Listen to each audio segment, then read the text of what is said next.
இனிய காலை வணக்கங்கள் மற்றும் ஒரு காலை பொழுதில் சந்திப்பதில் மகிழ்ச்சி. பத்திரிகைகள் ஒரு பார்வை நிகழ்ச்சிக்கு அன்போடு வரவேற்கிறேன். ஞாயிற்றுக்கிழமை காலை பொழுது இந்த பேரிடர் காலத்தில், லாக்டவுன் காலத்தில், முழுமையான முடக்கம் காலத்தில் எது சனி எது ஞாயிறு என்ற குழப்பம் பலருக்கு இருக்கலாம். வழக்கமாக 6 நாட்கள் உழைப்புக்கு பிறகு வருகின்ற அந்த ஞாயிற்றுக்கிழமைக்கு இருக்கக்கூடிய பெருமதி இப்போது இருக்கிறதா என்று எங்களுக்கு தெரியாது.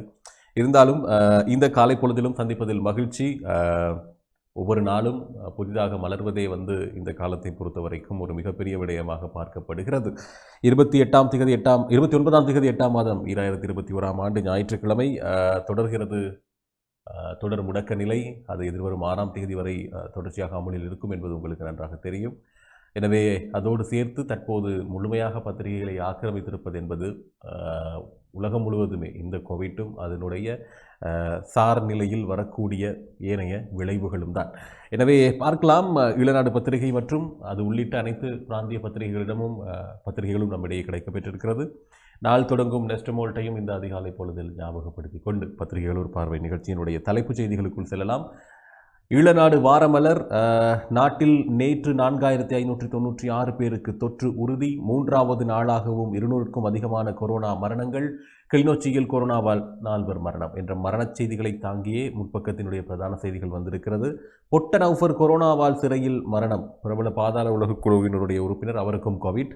டெல்டா உச்சமடைந்தால் தாங்க முடியாத பேரழிவு. பேராசிரியர் மனுஜ் சி வீரசிங்க எச்சரிக்கை என்ற செய்தியும். மந்திகை வைத்தியசாலை சென்ற 32 பேருக்கு கொரோனா தொற்று. அரசியல் கைதிகளின் நீண்ட சிறை வாழ்வுக்கு தீர்வு ஜனாதிபதியின் ஆலோசனை சபை வழங்க வேண்டும். குரலற்றவர்களின் குரல் அமைப்பு வலியுறுத்துகிறது. 34 வயது பெண் உட்பட 2 மந்திகையில் தொற்றால் மரணம் என்ற ஒரு செய்தியும் கிடைக்கப்பெற்றிருக்கிறது.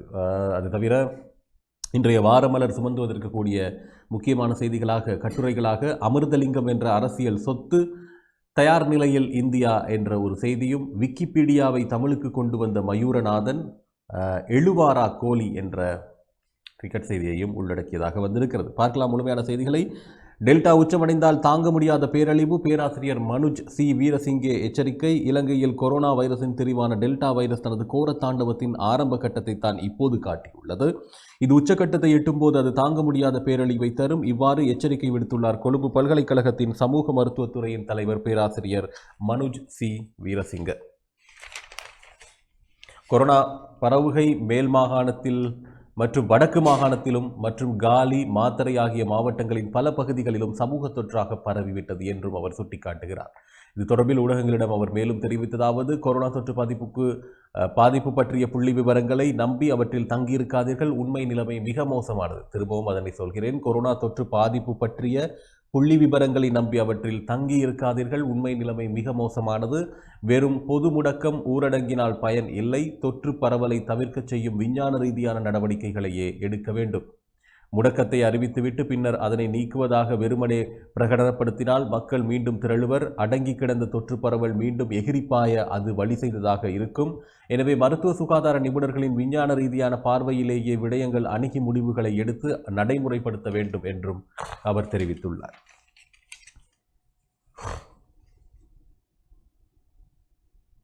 மூன்றாவது நாளாகவும் 200க்கும் அதிகமான கொரோனா மரணங்கள். நாட்டில் கொரோனா வைரஸ் தொற்றால் மேலும் 212 பேர் உயிரிழந்துள்ளனர் என்று அரசு தகவல் திணைக்களம் அறிவித்துள்ளது. நேற்று முன்தினம் இவ்வாறு உயிரிழந்தவர்களில் 103 பெண்களும் 109 ஆண்களும் உள்ளடங்குகின்றனர். இதில் ஆண் ஒருவரும் பெண் ஒருவரும் 30 வயதுக்கு உட்பட்டவர்களாவர். 20 ஆண்கள் 17 பெண்கள் என 37 பேர் 30 to 59 வயதுக்கு இடைப்பட்டவர்களாவர். 173 பேர் 60 வயதுக்கும் மேற்பட்டவர்களாவர். இதில் 88 ஆண்களும் 85 பெண்களும் அடங்குகின்றனர். இதற்கமைய நாட்டில் பதிவான கொரோனா மரணங்களின் மொத்த எண்ணிக்கை 8583 அதிகரிக்கிறது. நாட்டில் நேற்று 4596 பேருக்கு தொற்று உறுதி செய்யப்பட்டிருக்கிறது. நாட்டில் நேற்று அடையாளம் காணப்பட்ட கோவிட்-19 தொற்றாளர்களினுடைய எண்ணிக்கை இவ்வாறு 4596 பதிவாகிறது. நாட்டில் இதுவரை கண்டறியப்பட்ட தொற்றாளர்களின் எண்ணிக்கை 4,21,557 உயர்ந்தது. நாடு முழுவதும் 57,580 பேர் சிகிச்சை பெற்று வருவதாக சுகாதார அமைச்சின் தொற்று நோயியல் பிரிவு தெரிவித்துள்ளது. கிளிநொச்சியில் கொரோனாவால் 4 மரணம். கிளிநொச்சியைச் சேர்ந்த 4 கொரோனா தொற்றினால் உயிரிழந்துள்ளமை உறுதி செய்யப்பட்டுள்ளது. யாழ் போதனா வைத்தியசாலையில் கொரோனா பரிசோதனை கூடத்தில்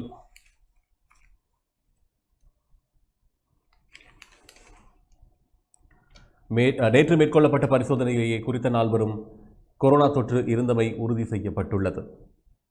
அதன் அடிப்படையில் திருச்செல்வம் செல்லம்மா 82 வயதுடைய முதியவர் உயிரிழந்த நிலையில் யாழ் போதனா வைத்தியசாலை ஆய்வுக்கூடத்துக்கு அவருடைய மாதிரிகள் பரிசோதனைக்கு அனுப்பப்பட்டன. அங்கு அவருக்கு தொற்று உறுதி செய்யப்பட்டுள்ளது. இது தவிர 75 வயது நிரம்பக்கூடிய செல்லம்மா மற்றும் 67 வயது நிரம்பக்கூடிய எஸ் ராமர், 87 வயது நிரம்பக்கூடிய மீனாம்பாள் ஆகிய மூவரும் உயிரிழந்த நிலையில் கிளிநொச்சி மாவட்ட வைத்தியசாலையில் சடலங்கள் பிரேத அறையில் வைக்கப்பட்டுள்ளன. பொட்ட நௌஃபர் கொரோனாவால் சிறையில் மரணம். பிரபல பாதாள உலக குழு உறுப்பினரான பொட்ட நௌஃபர் என்று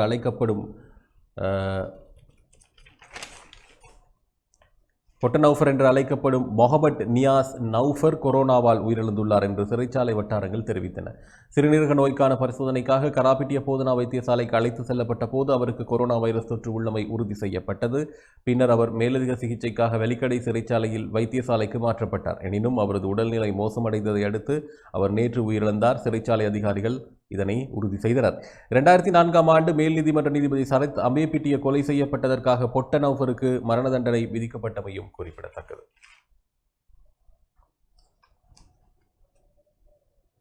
யாழ் போதனாவில் மூவர் உயிரிழப்பு. யாழ் போதனா வைத்தியசாலையில் சிகிச்சை பெற்று வந்த மேலும் மூவர் உட்பட மாவட்டத்தில் மேலும் 6 COVID-19 நோயால் உயிரிழப்புகள் பதிவாகி இருக்கின்றன. யாழ் போதனா வைத்தியசாலையில்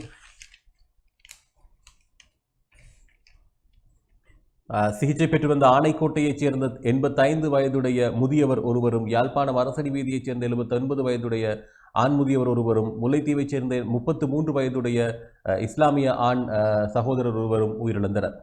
அச்சுவேலியைச் சேர்ந்த 80 வயதுடைய முதியவர் ஒருவர் நேற்று வீட்டில் உயிரிழந்தார் என்று கோப்பாய் சுகாதார மருத்துவ அதிகாரி பணிமனை தெரிவித்தது. இதேவேளை மந்திகை ஆதார மருத்துவமனையில் சிகிச்சை பெற்று வந்த 34 வயது பெண் ஒருவர் உட்பட 2 உயிரிழந்துள்ளனர். இதன் மூலம் யாழ்ப்பாண மாவட்டத்தில் COVID-19 நோயினால் உயிரிழந்தவர்களின் எண்ணிக்கை 231 உயர்வடைந்துள்ளது. அந்த செய்தியினுடைய மேலதிக செய்தியாக முற்பக்கத்திலே மந்திகை வைத்தியசாலை சென்ற 32 பேருக்கு கொரோனா தொற்று, 34 வயது பெண் உட்பட 2 மந்திகையில் தொற்றால் மரணம் என்ற 2 செய்திகளை வெளியிட்டிருக்கிறது ஈழநாடு பத்திரிகை. மந்திகை ஆதார வைத்தியசாலையின் வெளிநோயாளர் பிரிவுக்கு நேற்று சிகிச்சைக்கு சென்றவர்களிடம் முன்னெடுக்கப்பட்ட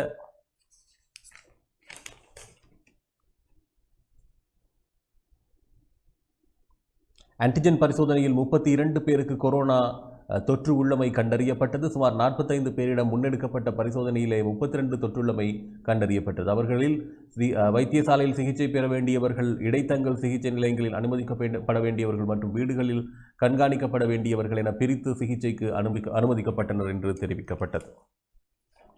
அதுபோல 34 வயது பெண் உட்பட 2 மந்திகையில் தொற்றால் மரணம். பருத்தித்துறை மந்திகை ஆதார வைத்தியசாலையில் COVID-19 நோய் தொற்றுக்கு சிகிச்சை பெற்று வந்த 34 வயதுடைய பெண் ஒருவர் உட்பட 2 நேற்று உயிரிழந்தனர். வல்வெட்டித்துறையைச் சேர்ந்த 34 வயதுடைய பெண் ஒருவரும், கம்பர்மலையைச் சேர்ந்த 51 வயதுடைய ஆண் ஒருவருமே இவ்வாறு உயிரிழந்தனர் என்று மந்திகை ஆதார வைத்தியசாலை தகவல்கள் தெரிவிக்கின்றன.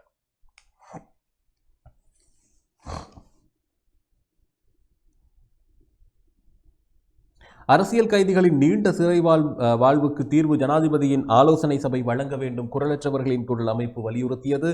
ஜனாதிபதியின் ஆலோசனை சபையானது தமிழ் அரசியல் கைதிகளை நேரில் சந்தித்து உண்மை நிலைமையை அறிந்து பரிந்துரைகளை முன்வைக்க வேண்டும். தமிழ் அரசியல் கைதிகளின் நீண்ட சிறை வாழ்வுக்கு தீர்வு வழங்க வேண்டும். இவ்வாறு குரலற்றவர்களின் குரல் அமைப்பு வலியுறுத்தியுள்ளது.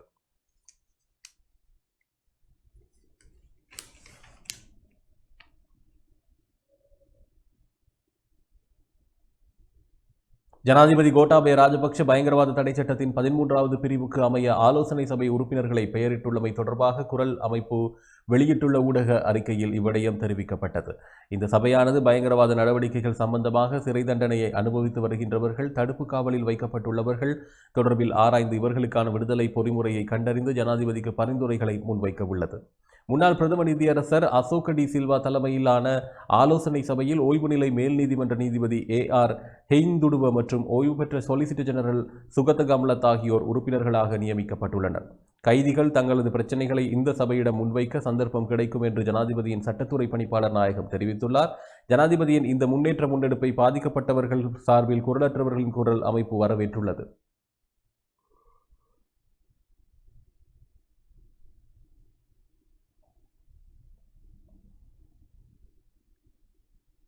ஜனாதிபதியின் ஆலோசனை சபை தமிழ் அரசியல் கைதிகளின் நீண்ட சிறை வாழ்வுக்கு தீர்வு வழங்க வேண்டும். தமிழ் மக்களின் நீண்டகால கோரிக்கையான தமிழ் அரசியல் கைதிகளின் விடுதலை விவகாரம் குறைந்த வேகத்திலாவது அசைய தொடங்கியிருப்பது சிறந்த விடயமே என்று தெரிவிக்கப்பட்டுள்ளது. இது தவிர கொழும்பு முழுவதும் 100% டெல்டா சூப்பர் டெல்டா உருவாகும் பேராபத்து. பேராசிரியர் சந்திம ஜீவந்தர எச்சரிக்கை. கொழும்பு முழுவதும் 100% கொரோனா வைரஸின் திரிபான டெல்டா தொற்றை பரவி வருகிறது என ஸ்ரீ ஜெயவர்தனபுர பல்கலைக்கழகத்தின் மூலக்கூற்று மற்றும் மரபணு ஆய்வு பிரிவின் பணிப்பாளர் பேராசிரியர் சந்திம ஜீவந்தர ஊடகங்களிடம் தெரிவித்தார். அமைச்சர் பந்துலவுக்கு கொரோனா தொற்று. வர்த்தக அமைச்சர் பந்துல குணவர்தனவுக்கு கொரோனா வைரஸ் தொற்று உறுதி செய்யப்பட்டுள்ளது. தனது உத்தியோகபூர்வ ஃபேஸ்புக் பக்கத்தில் பதிவொன்றை வெளியிட்டு இந்த விடயத்தை அவர் உறுதிப்படுத்தினார். தமது அமைச்சின் பணிக்குழாமினர் சிலருக்கு கொரோனா தொற்று உறுதி செய்யப்பட்டிருந்தது என்றும் இதையடுத்து நேற்று முன்தினம் மாலை தான் மேற்கொண்ட ஆன்டிஜன் பரிசோதனையின் பின்னர் தானும் கொரோனா தொற்றுக்குள்ளாகியுள்ளமை கண்டறியப்பட்டது என்றும் அந்த பதிவில் அமைச்சர் குறிப்பிட்டுள்ளார். தற்போது அவர் தனிமைப்படுத்தலுக்கு உட்படுத்தப்பட்டுள்ளார். கடந்த 20ஆம் தேதி முதல் தன்னுடன் நெருங்கிய தொடர்பை பேணியவர்கள் அனைவரையும் சுய தனிமைப்படுத்தலில் இருக்குமாறு அவர் கேட்டுக்கொண்டுள்ளார். இதேவேளை ஜனாதிபதி அலுவலகத்தில் நேற்று முன்தினம் காலை நடைபெற்ற கொரோனா தடுப்புச் செயலணி கூட்டத்தில் அமைச்சர் பந்துல குணவர்தன பங்கேற்றிருந்தார் என்பதும் குறிப்பிடத்தக்கது. தொடர் முடக்கத்துக்கு எஸ்பி எதிர்ப்பு. நாடு முடக்கப்படக்கூடாது என்பதே எனது நிலைப்பாடு. அந்த வகையில் தொடர் முடக்க செயற்பாட்டை நான் எதிர்க்கிறேன். கொரோனா வைரஸ் தொற்று என்பது கொடிய ஆட்கொள்ளி நோய் கிடையாது. நாட்டில் வைரஸ் தொற்றியவர்களில் 98% குணமடைந்துள்ளனர். எனவே மக்கள் மத்தியில் மரண பீதியை ஏற்படுத்தக்கூடாது என்று அவர் மேலும் தெரிவித்திருக்கிறார். வசந்த முதலிகே உள்ளிட்ட தரப்பினருக்கு தொற்று. அண்மையில் ஆர்ப்பாட்டத்தில் ஈடுபட்ட நிலையில் கைதான அனைத்து பல்கலைக்கழக மாணவர் ஒன்றியத்தின் இணைப்பாளர் வசந்த முதலிகே உள்ளிட்ட தரப்பினருக்கு கொரோனா வைரஸ் தொற்று உறுதியாகியுள்ளது. அவர்கள் தற்போது பதுளை பகுதியில் உள்ள தனிமைப்படுத்தல் நிலையத்தில் உள்ளனர் என்று தெரிவிக்கப்படுகிறது. வவுனியாவை உலுக்கும் கொரோனா. மேலும் 222 பேருக்கு தொற்று உறுதி. காலியில் 2 நாட்களில் 13 கொரோனா மரணங்கள் என்ற செய்திகளையும் தாங்கி வெளிவந்திருக்கிறது. இன்றைய தினம் அதாவது ஞாயிறு வாரமலர் ஞாயிற்றுக்கிழமை வாரமலர் ஈழநாடு பத்திரிகை. தொடர்ச்சியான செய்திகளை பார்க்கலாம். தினக்குரல் பத்திரிகையினுடைய தலைப்புச் செய்திகள் தொடர்ச்சியாக யாழில் சடுதியாக அதிகரிக்கும் தொற்று நோயாளர் தொகை. நேற்று 223 பேருக்கு தொற்று உறுதி. யாழில் சடுதியாக அதிகரிக்கும் தொற்று நோயாளர்கள் தொகை. நேற்று 223 பேருக்கு தொற்று உறுதி. யாழ்ப்பாணத்தில் நேற்றும் 6 பேர் கொரோனாவால் பலி. இறப்புகளும் தொடர்ந்து உயர்கிறது. 196 பேருக்கு ஆன்டிஜன், 58 பேருக்கு கொரோனா. சண்டிலிப்பாயில் நேற்று உறுதியானது. கொழும்பில் 100% டெல்டா நாடெங்கும் பரவுகிறது. சூப்பர் டெல்டாவாக திரிவடையும் ஆபத்து குறித்து எச்சரிக்கை. கோவிட் செயலணி கூட்டத்தில் பங்கேற்ற பந்துலவுக்கு கொரோனா. ஜனாதிபதி பிரதமர் அமைச்சர்களுக்கு ஆபத்தா என்ற கேள்விக்குறியுடனான ஒரு செய்தி. தொற்று நோயாளர் தொகை தினசரி 4000-ஐ கடப்பது ஆபத்து. பராமரிக்க முடியாத நிலை ஏற்படும் என எச்சரிக்கை. புதிய திரிபு வைரஸ்கள் தடுப்பூசிகளுக்கு கட்டுப்படுமா? செயல்திறன் குறித்து சந்தேகம். நவம்பர் முதல் 3வது தடுப்பூசி என்ற ஒரு செய்தியும். இலங்கையில் 3வது நாளாகவும் 200-ஐ கடந்தது கொரோனா பலி. மேலும் 212 மரணங்கள். 4596 பேருக்கு தொற்று என்ற செய்தியும் வெளியிடப்பட்டிருக்கிறது. ஒவ்வொரு மணித்தியாலமும் 9 கொரோனா மரணங்கள். கடந்த ஆகஸ்ட் மாதம் ஆரம்பத்திலே ஒவ்வொரு மணித்தியாலமும் சுமார் 6 மரணங்கள் என்ற அடிப்படையில் பதிவாகின. இப்போது அது 9ஆக உயர்ந்திருப்பது மிகவும் ஆபத்தான ஒரு விஷயம். நாட்டை முடக்கியதால் 45 லட்சம் தொழில் முயற்சியாளர்கள் பாதிப்பு. நாளாந்தம் 15 பில்லியன் இழப்பு என்கிறது அரசு. கோவிட் தரவிலேயே பொய்கூறுவோரின் யுத்த இறப்பு தரவுகள் உண்மையாகுமா? கோவிட் தரவிலேயே பொய்கூறுவோரின் யுத்த இறப்பு தரவுகள் உண்மையாகுமா? கூட்டமைப்பு எம்பி சாணக்கியன் கேள்வி. நாட்டை 3 முதல் 4 வாரங்கள் முழுமையாக முடக்குங்கள். பெயரளவிலான முடக்கம் வேண்டாம். ஐக்கிய மக்கள் சக்தி வேண்டுகோள் என்ற செய்திகளையும் தாங்கி வெளிவந்திருக்கிறது இன்றைய தினக்குரல் பத்திரிகை. யாழ் தினக்குரல் குறிப்பாக கொழும்பில் 100% டெல்டா நாடெங்கும் வேகமாக பரவுகிறது. சூப்பர் டெல்டாவாக திரிவடையும் ஆபத்து குறித்து எச்சரிக்கை. கொழும்பில் 100% டெல்டா வைரஸே பரவியுள்ளதாக இலங்கை மருத்துவ சங்கத்தின் தலைவரான விசேட வைத்தியர் பத்மா குணரத்ன அதிர்ச்சி தகவலை வெளியிட்டுள்ளார். அத்துடன் நாட்டின் ஏனைய பாகங்களில் அல்பா திரிபை காட்டிலும் டெல்டா திரிபு வேகமாக பரவுவதாகவும் தெரிய வந்துள்ளதாக அவர் குறிப்பிடுகிறார். டெல்டா வைரஸ் பிறழ்வடைந்து மேலும் ஒரு திரிபு தற்போது கொழும்பில் பரவிக்கொண்டிருக்கிறது. இந்த திரிபு ஏனைய மாகாணங்களுக்கும் பரவிக்கொண்டிருக்கின்றது.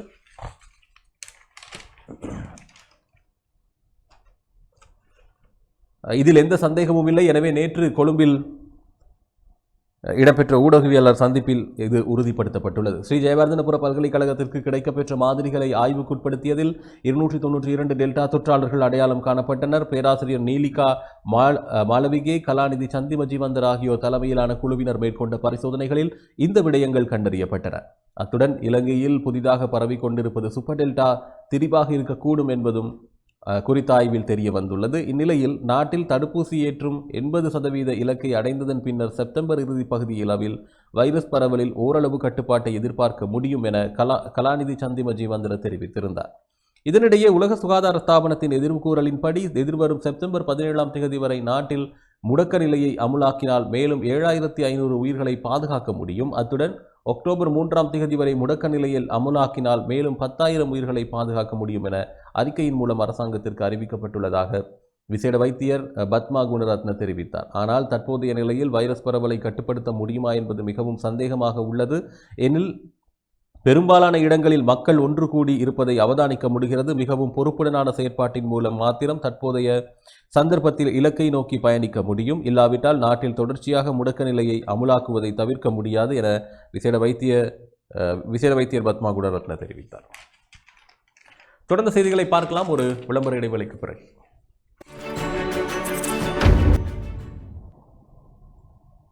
இடைவேளை தொடர்ந்து மறுபடியும் பத்திரிகையில் ஒரு பார்வை. தினக்குரல் பத்திரிகையினுடைய இணைய செய்திகளை பார்க்கலாம். அதாவது கொழும்பில் 100% டெல்டா நாடெங்கும் வேகமாக பரவுகிறது. சூப்பர் டெல்டாவாக திரிவடையும் ஆபத்து குறித்த எச்சரிக்கை செய்திக்கு கீழேயே இருக்கிறது. புதிய உருத்திரிவு வைரஸ்கள் தடுப்பூசிகளுக்கு கட்டுப்படுமா? செயல்திறன் குறித்த சந்தேகம். இலங்கையில் வேகமாக பரவி வரும் டெல்டா உள்ளிட்ட கோவிட் உருத்திரிவு வைரஸ்களுக்கு எதிராக நாட்டில் தற்போது பாவனையில் உள்ள தடுப்பூசிகளின் செயல்திறன் குறித்து ஆய்வுகள் முன்னெடுக்கப்பட்டு வருகின்றன. இது தொடர்பாக முக்கிய தகவல்கள் விரைவில் சம்பந்தப்பட்ட அதிகாரிகளுக்கு சமர்ப்பிக்கப்பட உள்ளதாக தெரிய வருகிறது. தடுப்பூசிகளின் செயல்திறன் குறித்து ஸ்ரீ ஜெயவர்தனபுர பல்கலைக்கழகம் ஆராய்ச்சி நடத்தி வருகிறது.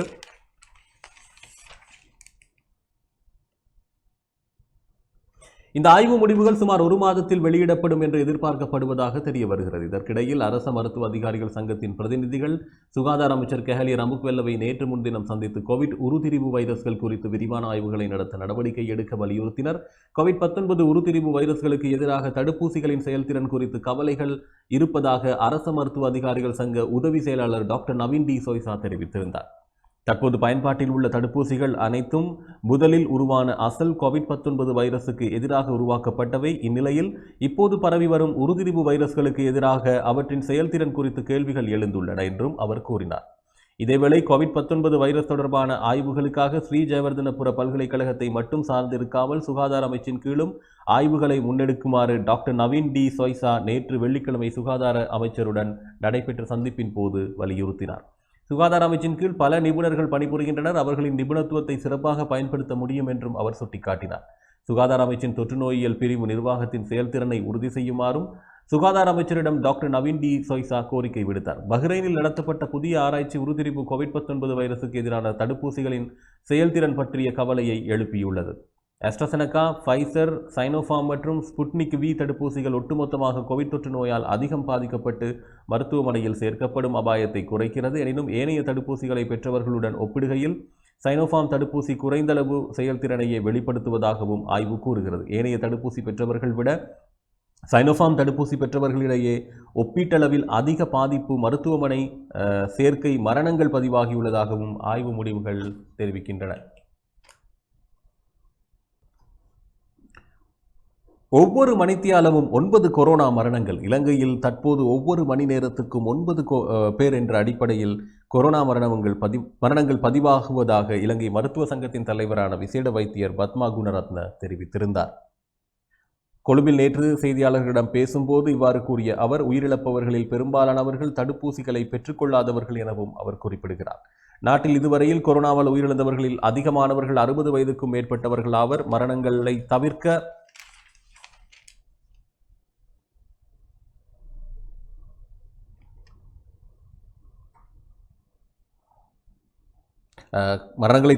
இதுவரையில் தடுப்பூசி பெற்றுக்கொள்ளாதவர்கள் விரைவில் தடுப்பூசியை பெற்றுக்கொள்ளுமாறும் அவர் கேட்டுக்கொண்டுள்ளார். இலங்கையில் 3வது நாளாகவும் 200ஐ கடந்தது கொரோனா பலி. அந்த செய்திக்கு செல்வதற்கு முதல் யாழில் சடுதியாக அதிகரிக்கும் தொற்று நோயாளர்கள் தொகை. நேற்று 223 பேருக்கு தொற்று உறுதி. யாழ் மாவட்டத்தில் நேற்றும் சனிக்கிழமை 223 புதிய தொற்றாளர்கள் இனங்காணப்பட்டுள்ளதாக யாழ் மாவட்ட அரசாங்க அதிபர் கணபதி பிள்ளை மகேசன் தெரிவித்தார்.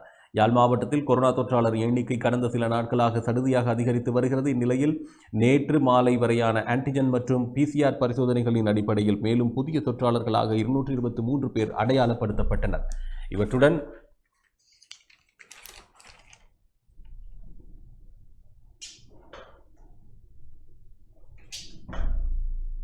இதுவரை பதிவான மொத்த தொற்றாளர்களின் எண்ணிக்கை 11,179 உயர்வடைந்துள்ளது என அரசு அதிபர் தெரிவித்தார். நேற்று மாலை வரையான 24 மணி நேரங்களில் மாவட்டத்தில் 6 கொரோனா மரணங்களும் பதிவாகின. இவற்றுடன் மாவட்டத்தில் பதிவான மொத்த கொரோனா மரணங்கள் அதிகரித்து 229 உயர்ந்துள்ளது. யாழ் மாவட்டம் கொரோனா தொற்றினால் பாரிய சவாலை எதிர்நோக்கியுள்ள நிலையில் மக்கள் ஒவ்வொருவரும் தமது பொறுப்பை உணர்ந்து சுகாதார பாதுகாப்பு நடைமுறைகளை பின்பற்றி தொற்று நோயை கட்டுப்படுத்த முடியும் எனவும் மாவட்ட அரசாங்க அதிபர் கணபதி பிள்ளை மகேசன் தெரிவித்தார். அதுபோல யாழ்ப்பாணத்தில் நேற்றும் 6 பேர் கொரோனாவால் பலி. இறப்புகளும் தொடர்ந்து உயர்கிறது. யாழ் போதனா மருத்துவமனையில் சிகிச்சை பெற்று வந்த 3 உட்பட மாவட்டத்தில் மேலும் 6 பேர் நேற்று கொரோனாவுக்கு பலியாகியுள்ளனர். யாழ்ப்பாணம் போதனா மருத்துவமனையில் சிகிச்சை பெற்று வந்த ஆனைக்கோட்டையைச் சேர்ந்த 89 வயதுடைய பெண் ஒருவரும், யாழ்ப்பாணம் அரசடி வீதியைச் சேர்ந்த 79 வயதுடைய ஆண் ஒருவரும், முல்லைத்தீவைச் சேர்ந்த 33 வயதுடைய இஸ்லாமிய ஆண் ஒருவரும் நேற்று வைத்தியசாலையில் உயிரிழந்தனர். இதனைவிட அச்சுவேலியைச் சேர்ந்த 80 வயதுடைய ஆண் ஒருவர் வீட்டில் உயிரிழந்த நிலையில் அவருக்கு கொரோனா தொற்று இருப்பது தெரிய வந்தது. இதனிடையே மந்திகை ஆதார மருத்துவமனையில் சிகிச்சை பெற்ற 34 வயதுடைய பெண் ஒருவர் உட்பட 2 உயிரிழந்தனர். இதன் மூலம் யாழ்ப்பாணம் மாவட்டத்தில் COVID-19 நோயினால் உயிரிழந்தவர்களின் எண்ணிக்கை 231 உயர்வடைந்துள்ளது.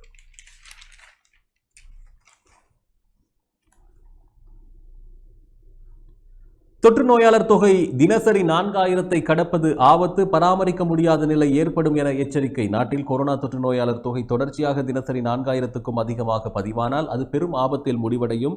நோயாளர்களை பராமரிக்க முடியாதவாறு நிலைமை கட்டுப்பாட்டை மீறலாம் என பொது சுகாதார பரிசோதகர்கள் சங்கம் எச்சரித்துள்ளது. தனிமைப்படுத்தல் ஊரடங்கின் போது அத்தியாவசிய சேவைகளில் சேர்ந்தவர்களுக்கு நடமாடுவதற்கு வழங்கப்பட்ட சலுகைகளை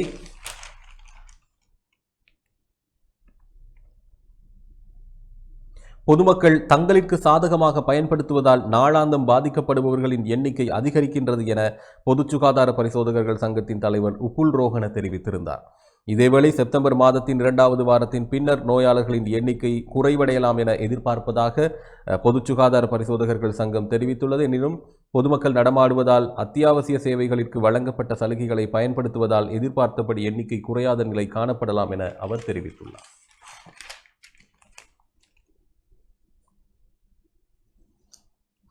நாட்டை 3 முதல் 4 வாரங்கள் முழுமையாக முடக்குங்கள், பெயரளவிலான முடக்கம் வேண்டாம். ஐக்கிய மக்கள் சக்தி கோரிக்கை. நாட்டை குறைந்தது 3 அல்லது 4 வாரங்களுக்கு என முழுமையாக முடக்க வேண்டும். இதன் மூலம் கோவிட் தொற்று நோயை ஓரளவு கட்டுப்படுத்தி நெருக்கடியை தவிர்க்க முடியும் என பிரதான எதிர்க்கட்சியான ஐக்கிய மக்கள் சக்தி அரசாங்கத்திடம் கோரிக்கை விடுத்தது.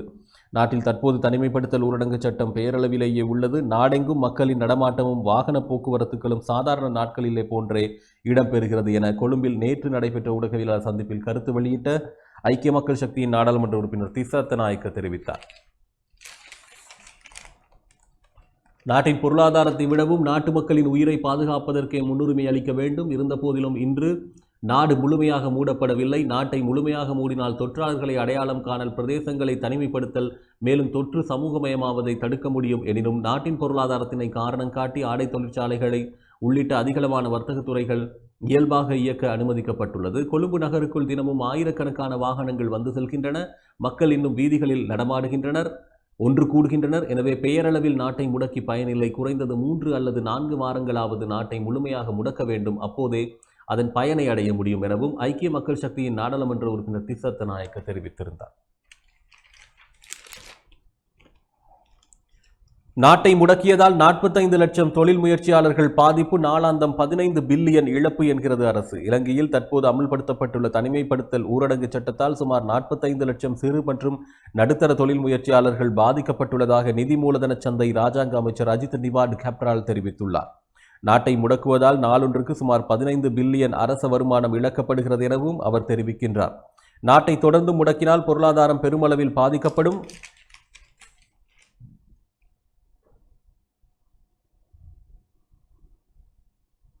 ஊரடங்கு சட்டத்தை நடைமுறைப்படுத்துவதால் ஏற்படும் விளைவுகள் குறித்து எதிர்க்கட்சியினர் புரிந்து கொள்ள வேண்டும்.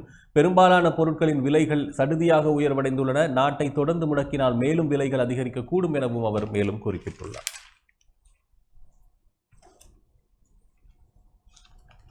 கோவிட் தரவிலேயே பொய் கூறுவோரின் யுத்த இறப்பு தரவுகள் உண்மையாகுமா? கூட்டமைப்பு என்பி சாணக்கியன் கேள்வி. கோவிட் நோயாளிகளின் தரவுகளிலேயே இந்த அரசாங்கம் முரண்பாடாக விவரங்களை வெளியிடுகிறது.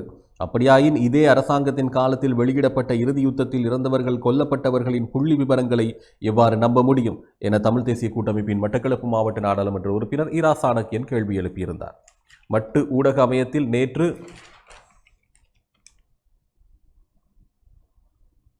இடம்பெற்ற ஊடக சந்திப்பில் வைத்து அவர் இவ்வாறு கேள்வி எழுப்பினார். இலங்கையில் பதிவாகும் கோவிட் மரணங்களுக்கு காரணம் தடுப்பூசி உரிய காலத்தில் வழங்காமையே.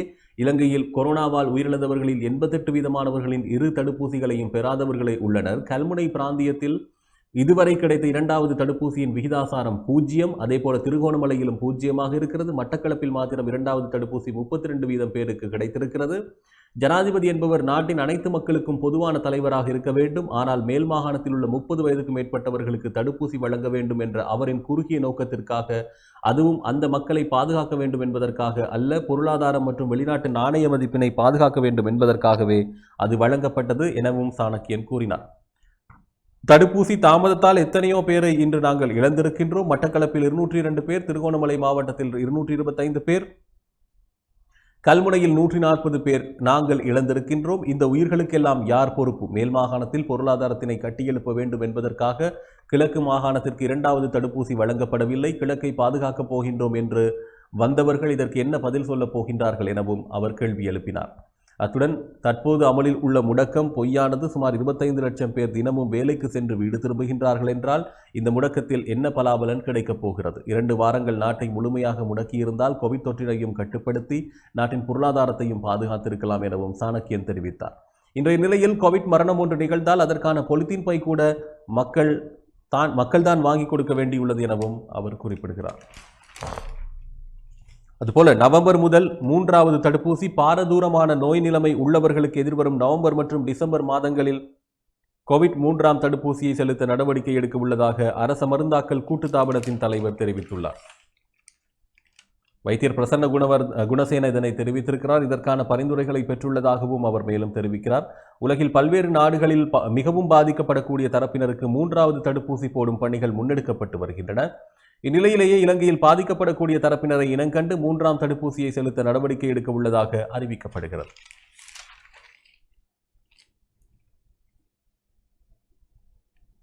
இனி இலங்கையில் 3வது நாளாகவும் 200ஐ கடந்தது கொரோனா பலி. மேலும் 212 மரணங்கள், 4596 பேருக்கு தொற்று. இலங்கையில் நேற்று முன்தினம் வெள்ளிக்கிழமை மேலும் 212 பேர் கொரோனாவால் பலியானதாக சுகாதார சேவைகள் பணிப்பாளர் நாயகம் தெரிவித்திருந்தார். இதேவேளை நாட்டில் 3வது நாளாகவும் தினசரி கொரோனா மரணங்கள் 200ஐ கடந்து பதிவாகியுள்ளன. இவற்றுடன் நாட்டில் இதுவரை பதிவான மொத்த கோவிட் மரணங்கள் 8583 அதிகரித்துள்ளது. இதேவேளை நாட்டில் நேற்று மேலும் 4596 பேருக்கு கொரோனா தொற்று உறுதி செய்யப்பட்டது. இவர்களுடன் இலங்கையில் உறுதிப்படுத்தப்பட்ட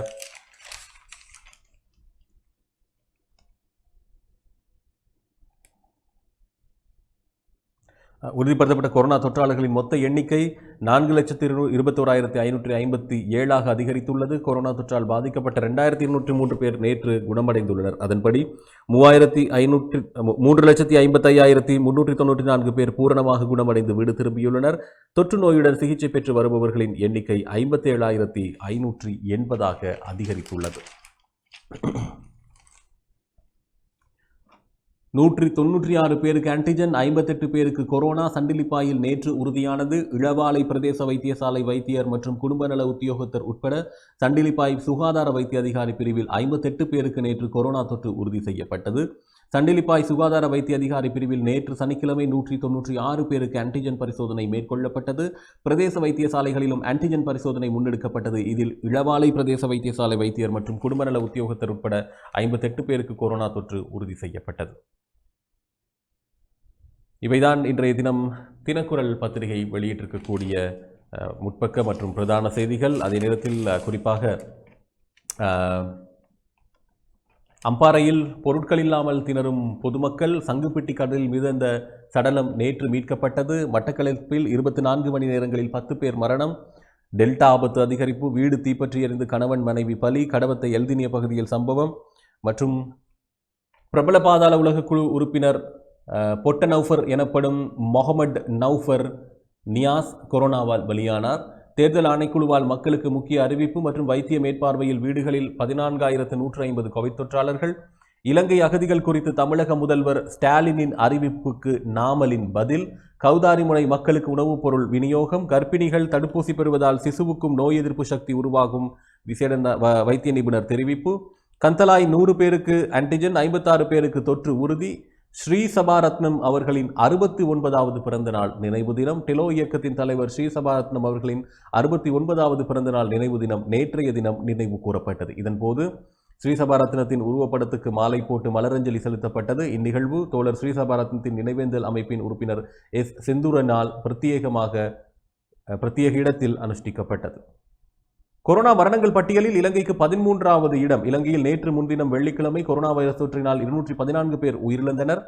இதில் 30 வயதுக்கு குறைவான 5 பேரும், 30 முதல் 50 வயதுக்கு இடைப்பட்ட 58 பேரும், 60 வயதிற்கு மேற்பட்ட 150 பேரும் உள்ளடங்குவதாக அரசாங்க தகவல்கள் தெரிவித்திருந்தன. இதன் அடிப்படையில் மேலும் 3,53,191 பேர் கொரோனா தொற்றிலிருந்து இதுவரை குணமடைந்திருந்தாலும் இந்த தகவல்களின் அடிப்படையில், இந்த மரணங்கள் அடிப்படையில் பதிவான நாடுகளின் பட்டியலில் இலங்கை 13வது இடத்தில் உள்ளமையும் குறிப்பிடத்தக்கது. இவைதான் இன்றைய தினம் தினக்குரல் பத்திரிகை வெளியிட்டிருக்கக்கூடிய முற்பக்க பிரதான செய்திகள். ஏனைய பத்திரிகைகளை பார்க்கலாம் ஒரு விளம்பர இடைவேளைக்கு பிறகு.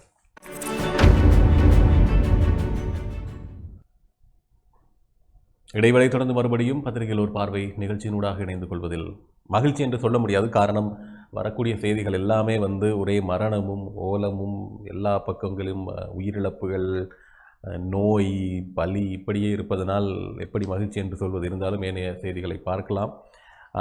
உதயன் சஞ்சீவி மலரை இன்றைய தினம் வெளியிட்டிருக்கிறது. வடமாகாணத்தில் சமூக தொற்று, கொழும்பு பல்கலைக்கழகத்தின் பேராசிரியர் வீரசிங்க தெரிவிப்பு. வவுனியாவில் 3 இடங்கள் ஆபத்தானவை. மந்திகை மருத்துவமனையில் 45 பேருக்கு ஆன்டிஜன், 32 பேருக்கு தொற்று. உச்சக்கட்ட ஆபத்தில் இலங்கை, மணித்தியாலத்துக்கு 9 பேர் உயிரிழப்பு. 10,000 உயிர்களை காக்க அக்டோபர் 2 வரை ஊரடங்கு, உலக சுகாதார ஸ்தாபனம் அரசுக்கு பரிந்துரை. நாடு திரும்ப விரும்பினால் பாதுகாப்பு உத்தரவாதம் என்ற ஒரு செய்தி. புலம்பெயரிகளுக்கு நாமல் தெரிவிப்பு. அரசியல் கைதிகளை சந்தித்து பரிந்துரைகளை முன்வைக்க புதிய ஜனாதிபதி ஆணைக்குழுவிடம் குரலற்றவர்களின் குரல் அமைப்பு வலியுறுத்து. தொற்றிலிருந்து நாட்டை காப்பாற்ற 1 மாத முடக்கம் மிக அவசியம், அரசிடம் சஜித் அணி வலியுறுத்து. யாழில் மேலும் 5 கொரோனாவால் பலி. வவுனியாவில் 9 பேர் கொரோனாவால் பலி. மேலும் 212 பேர் சாவு. மொத்த காவு 8583. நேற்று தொற்று 4582. வலம்புரி பத்திரிகையினுடைய முற்பக்க செய்தி. பேராபத்தில் வடமாகாணம், கோவிட்-19ஆல் ஒரே நாளில் பேராபத்தில் வடமாகாணம், கோவிட்டால் 19 பேர் ஒரே நாளில் உயிரிழப்பு என்ற செய்தியும், அக்டோபர் 3 வரை நாட்டை முடக்கினால் 10,000 உயிர்களை பாதுகாக்கலாம் விசேட வைத்தியர் பத்மா குணரட்ன. மந்திகை மருத்துவமனையில் ஆன்டிஜன் பரிசோதனை, 32 பேருக்கு கொரோனா, 212 பேர் ஒரே நாளில் மரணம் என்ற ஒரு செய்தி நாடு முழுவதும். மற்றும் நாட்டின் டெல்டா 3 மடங்காக அதிகரிப்பு. வவுனியாவில் 152 பேருக்கு கொரோனா. நாட்டை தொடர்ந்து முடக்க முடியாது, ராஜாங்க அமைச்சர் அஜித் நிவாட் கப்ரால். கொரோனாவால் நாடு மோசமானதற்கு தொற்று நோயியல் பிரிவே காரணம், அரசு மருத்துவ அதிகாரிகள் சங்கம் சுகாதார அமைச்சருக்கு எடுத்துரைப்பு. நாட்டில் ஒவ்வொரு மணி நேரத்துக்கும் 9 மரணங்கள், திணறும் இலங்கை. டெல்டாவின் உச்சக்கட்டம், நாட்டில் தாங்க முடியாத பேரழிவை ஏற்படுத்தும் பேராசிரியர் மனோஜ் சி வீரசிங்க என்ற செய்தியும் வலம்புரி பத்திரிகையில் வெளியிடப்பட்டிருக்கிறது. ஒவ்வொரு செய்தியாக போகலாம். நாடு திரும்ப விரும்பினால் பாதுகாப்பு உத்தரவாதம், புலம்பெயரிகளுக்கு நாமல் தெரிவிப்பு என்ற செய்தி. போர்க்காலத்தில் வெளிநாடுகளுக்கு அகதிகளாக சென்று தற்போது நாடு திரும்ப விரும்பும்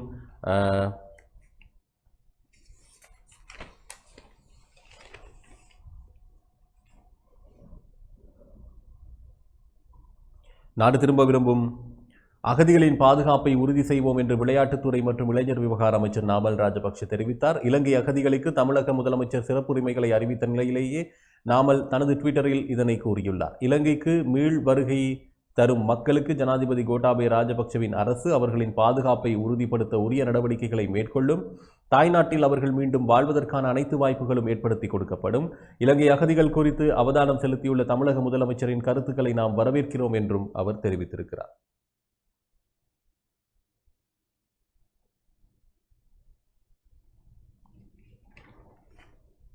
பத்தாயிரம் உயிர்களை காக்க அக்டோபர் 2 வரை ஊரடங்கு, உலக சுகாதார ஸ்தாபனம் அரசுக்கு பரிந்துரை. இலங்கையில் எதிர்வரும் அக்டோபர் 2ஆம் தேதி முதல் அக்டோபர் 2ஆம் திகதி வரை ஊரடங்கு நீடிப்பதன் மூலம் 10,000 வரையான கொரோனா சாவுகளை தடுக்க முடியும். இவ்வாறு உலக சுகாதார ஸ்தாபனத்தின் கொழும்பு கிளையும் இலங்கையின் சுயாதீன தொழில்நுட்ப வல்லுநர்கள் குழுவும் இணைந்து அறிக்கையில் தெரிவித்துள்ளனர்.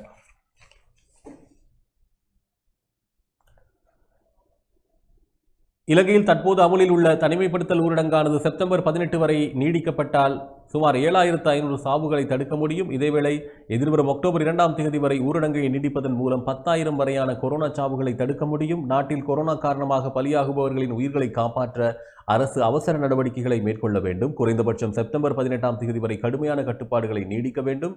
ஆகஸ்ட் 26ஆம் தேதி வெளியான கொரோனா தொற்று நிலவரப்படி நாட்டில் கொரோனா சாவுகளின் எண்ணிக்கை கணித்ததை விட வேகமாக அதிகரித்து வருகிறது. அத்தோடு நாட்டில் அடையாளம் காணப்படும் கொரோனா பரவல் 90% டெல்டா மாறுபாட்டை காட்டுகிறது. இப்போது மேல் மாகாணம் தவிர மற்ற மாகாணங்களுக்கும் டெல்டா வைரஸ் பரவியிருக்கிறது. நாட்டின் சுகாதாரத்துறை நெருக்கடியை சந்தித்துள்ளது. மருத்துவமனைகள் முழு திறனில் இயங்கி வருகின்றன. வீடுகளுக்குள் கொரோனா வைரஸ் பரவிவிட்டது. குறிப்பாக டெல்டா மாறுபாடு வேகமாக பரவும் சூழலில் மக்களுக்கு தடுப்பூசி வழங்குவது உயிரிழப்பை குறைக்க வழிவகுக்கும் என்று தெரிவிக்கப்பட்டுள்ளது.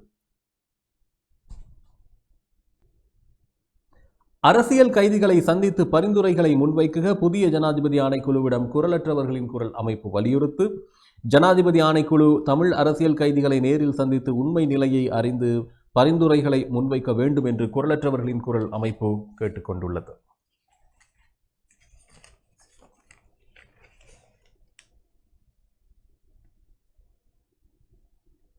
ஜனாதிபதி கோட்டாபய ராஜபக்ஷ பயங்கரவாத தடை சட்டத்தின் 13வது பிரிவுக்கு அமைய ஆலோசனை சபை உறுப்பினர்களை பெயரிட்டுள்ளமை தொடர்பாக குரலற்றவர்களின் குரல் அமைப்பு வெளியிட்டுள்ள ஊடக அறிக்கையிலேயே இந்த விடயம் தெரிவிக்கப்பட்டுள்ளது. இந்த சபையானது பயங்கரவாத நடவடிக்கைகள் சம்பந்தமாக சிறை தண்டனை அனுபவித்து வருகின்றவர்கள், தடுப்பு காவலில் வைக்கப்பட்டுள்ளவர்கள் தொடர்பில் ஆராய்ந்து அவர்களுக்கான விடுதலை பொறிமுறையை கண்டறிந்து ஜனாதிபதிக்கு பரிந்துரைகளை முன்வைக்க உள்ளது. முன்னாள் பிரதம நீதியரசர் அசோக டி சில்வா தலைமையிலான ஆலோசனை சபையில் ஓய்வு நிலை மேல் நீதிமன்ற நீதிபதி AR ஹேயந்துடுவ மற்றும் ஓய்வு பெற்ற சொலிசிட்டர் ஜெனரல் சுகத கம்லத் ஆகியோர் உறுப்பினர்களாக நியமிக்கப்பட்டுள்ளனர். கைதிகள் தங்களது பிரச்சனைகளை இந்த சபையிடம் முன்வைக்க சந்தர்ப்பம் கிடைக்கும் என்று ஜனாதிபதியின் சட்டத்துறை பணிப்பாளர் நாயகம் தெரிவித்துள்ளார். ஜனாதிபதியின் இந்த முன்னெடுப்பை பாதிக்கப்பட்டவர்கள் சார்பில் குரலற்றவர்களின் குரல் அமைப்பு வரவேற்றது. ஜனாதிபதியின் ஆலோசனை சபை தமிழ் அரசியல் கைதிகளின் நீண்ட சிறை வாழ்வுக்கு தீர்வு வழங்க வேண்டும். தமிழ் மக்களின் நீண்டகால கோரிக்கையான தமிழ் அரசியல் கைதிகளின் விடுதலை விவகாரம் குறைந்த வேகத்திலாவது அரசையும் தொடங்கியிருப்பது சிறந்த விடயமே என்றும் தெரிவித்துள்ளார். வவுனியாவில் 3 இடங்கள் ஆபத்தானவை. வவுனியாவில் 3 கிராம அலுவலர் பிரிவுகள் அதிகமான கொரோனா தொற்றாளர்கள் இனம் காணப்படும் பகுதிகளாக சுகாதார தரப்பினரால் அடையாளப்படுத்தப்பட்டுள்ளன. கொரோனா தொற்றால் பாதிக்கப்பட்டமை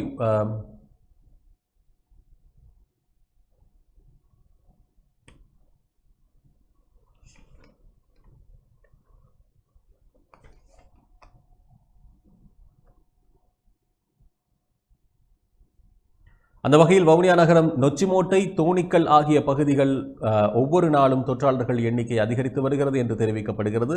தொற்றை கட்டுப்படுத்த சுகாதார தரப்பினர் குறித்த பகுதிகளில் பல்வேறு நடவடிக்கைகள் ஆரம்பித்துள்ளனர். சுகாதார தரப்பினருக்கு உதவியாக கிராம மட்டத்திலிருந்து தற்காலிக சுகாதார பணி உதவியாளர்கள் ஒப்பந்த அடிப்படையில் சேவைக்கு இணைப்பதற்கு தீர்மானிக்கப்பட்டுள்ளதுடன் சிரமப்பட்ட அமைப்புகளின் உதவிகளை பெற்று அதன் மூலம் தொற்று ஏற்பட்டவர்களையும் தனிமைப்படுத்தப்பட்டுள்ளவர்களையும் கண்காணிக்கும் செயற்பாட்டினையும் முன்னெடுக்க தீர்மானிக்கப்பட்டுள்ளது.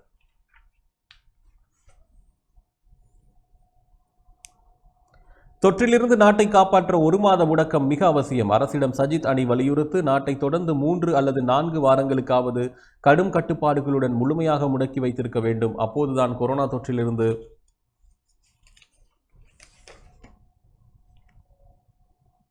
ஓரளவுக்கு நாட்டை காப்பாற்ற முடியும். இவ்வாறு அரசிடம் பிரதான எதிர்க்கட்சியான ஐக்கிய மக்கள் சக்தி கோரிக்கை விடுத்துள்ளது.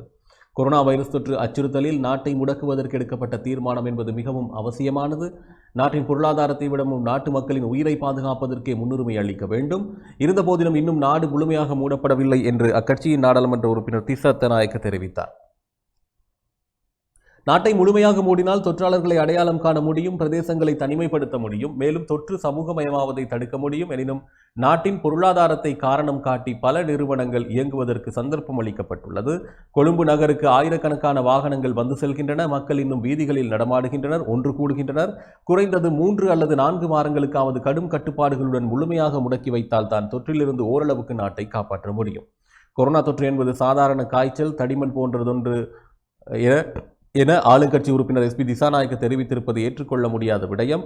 முழு உலகமும் இந்த தொற்றானது அபாயகரமானது என தெரிவித்துள்ள நிலையில் ஆளுங்கட்சியின் MPயின் இந்த கருத்தால் மக்கள் மத்தியில் கொரோனா தொற்று மீதான அச்சம் குறைந்து சுகாதார பழக்க வழக்கங்களையும் உதாசீனப்படுத்தும் நிலைமை ஏற்படுத்தலாம் என்றும் தெரிவித்தார்.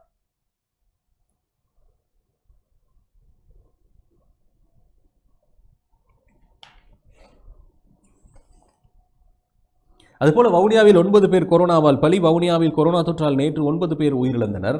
குறித்த நபர்களில் 4 பேர் திடீர் சுகமூயினமுற்ற நிலையில் வவுனியா மருத்துவமனையில் சேர்க்கப்பட்டனர். அவர்களுக்கு முன்னெடுக்கப்பட்ட PCR பரிசோதனையில்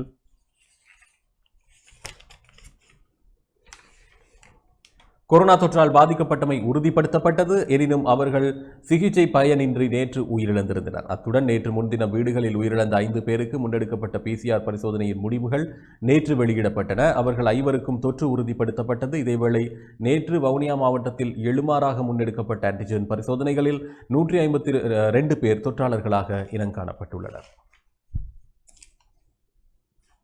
வடமாகாணத்தில் சமூக தொற்று. கொழும்பு பல்கலைக்கழகத்தின் பேராசிரியர் வீரசிங்க தெரிவிப்பு என்ற செய்தி. கொரோனா பெருந்தொற்றானது வடமாகாணத்தில் சமூக தொற்றாக உருவெடுத்துள்ளது என்று கொழும்பு பல்கலைக்கழகத்தின் சமூக மருத்துவத்துறையின் தலைவர் பேராசிரியர் மனுஜ் வீரசிங்க தெரிவித்துள்ளார்.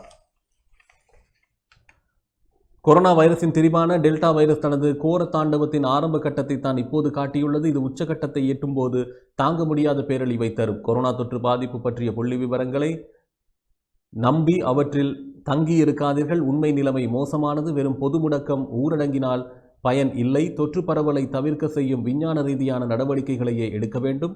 முடக்கத்தை அறிவித்துவிட்டு பின்னர் அதனை நீக்குவதாக வெறுமனை பிரகடனப்படுத்தினால் மக்கள் மீண்டும் திரள்வார்கள். அடங்கி கிடந்த தொற்று பரவல் மீண்டும் எகிரிப்பாய அது வழி செய்ததாக இருக்கும். எனவே மருத்துவ சுகாதார நிபுணர்களின் விஞ்ஞான ரீதியான பார்வையிலேயே விடயங்கள் அணுகி முடிவுகளை எடுத்து நடைமுறைப்படுத்த வேண்டும் என்றும் தெரிவித்தார்.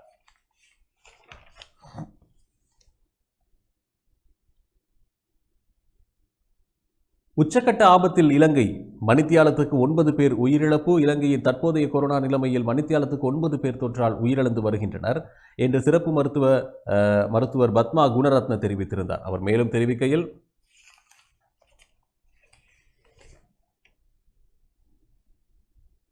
நாளுக்கு நாள் கொரோனா மோசமாகிக் கொண்டு செல்கிறது. உயிரிழப்பவர்களின் பெரும்பாலானவர்கள் கொரோனா தடுப்பூசி எதனையும் பெற்றுக்கொள்ளாதவர்கள்.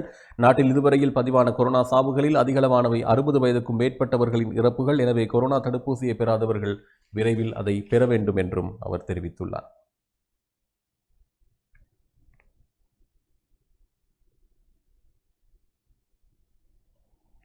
இனி தொடர்ச்சியாக நாங்கள் வலம்புரி பத்திரிகையினுடைய செய்திகளை பார்க்கலாம். வலம்புரி பத்திரிகையில் பேராபத்தில் வடமாகாணம். கோவிட்டால் ஒரே நாளில் 19 பேர் உயிரிழப்பு. வவுனியாவில் 9, யாழ்ப்பாணம் 6, கிளிநொச்சி 4 என்ற செய்தி. கொடிய கொரோனா வைரஸால் வடமாகாணம் பேராபத்தில் உள்ளது. வடக்கில் நேற்று மட்டும் ஒரே நாளில் 19 பேர் கொரோனாவால் உயிரிழந்துள்ளனர். வவுனியாவில் 9 பேர், யாழ்ப்பாணத்தில் 6 பேர், கிளிநொச்சியில் 4 பேர் இவ்வாறு உயிரிழந்துள்ளமை குறிப்பிடத்தக்கது.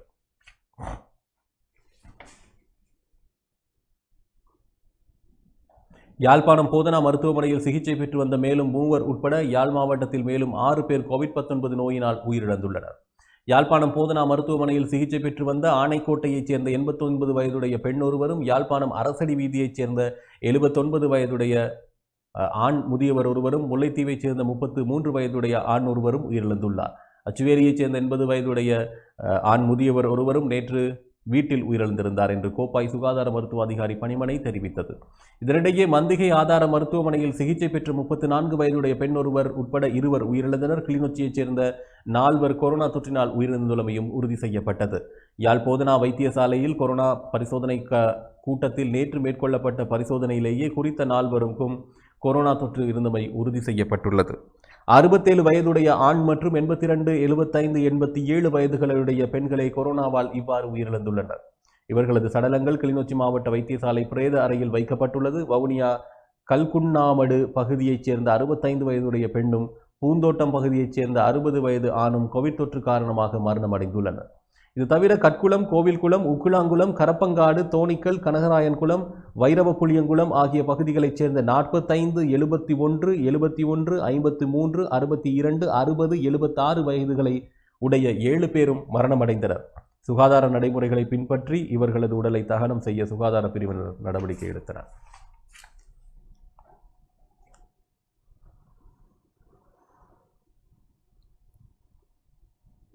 அக்டோபர் 3 வரை நாட்டை முடக்கினால் 10,000 உயிர்களை பாதுகாக்கலாம். விசேட வைத்தியர் பத்மா குணரத்ன தெரிவிப்பு என்ற செய்தி. அக்டோபர் 3ஆம் தேதி வரை நாட்டை முடக்கினால் கொரோனாவால் மரணமாக உள்ள 10,000 உயிர்களை காப்பாற்றலாம் என சுகாதார ஸ்தாபனம் எதிர்வு கூறியுள்ளதாக விசேட வைத்தியர் பத்மா குணரத்ன தெரிவித்திருந்தார். கொழும்பு நகரில் 100க்கு 100% பரவுவது டெல்டா திரிபாகும்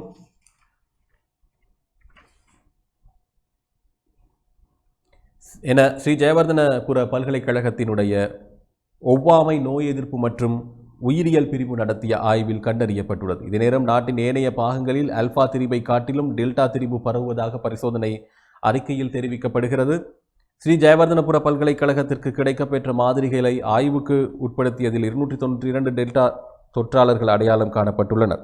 பேராசிரியர் நீலிகா மாலவகே, கலாநிதி சந்திவ ஜீவாந்தர் ஆகியோர் தலைமையிலான குழுவினர் மேற்கொண்ட பரிசோதனைகளில் இந்த விடயம் தெரிவிக்கப்பட்டுள்ளது. அத்துடன் இலங்கையில் புதிதாக பரவிக்கொண்டிருப்பது சூப்பர் டெல்டா திரிபாக இருக்கக்கூடும் என்பது குறித்த ஆய்வில் தெரிய வந்துள்ளது.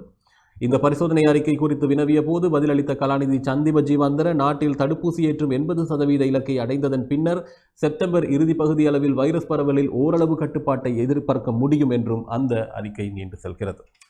இவைதான் இன்றைய தினம் வெளிவந்திருக்கக்கூடிய வடக்கிலிருந்து வெளிவந்திருக்கக்கூடிய பிராந்திய பத்திரிகைகளாக அமைந்திருக்கின்றன. அவற்றினுடைய முற்பக்க மற்றும் முக்கிய செய்திகளை பார்த்திருந்தோம். தொடர்ச்சியாக இணைந்திருங்கள். நன்றி, வணக்கம்.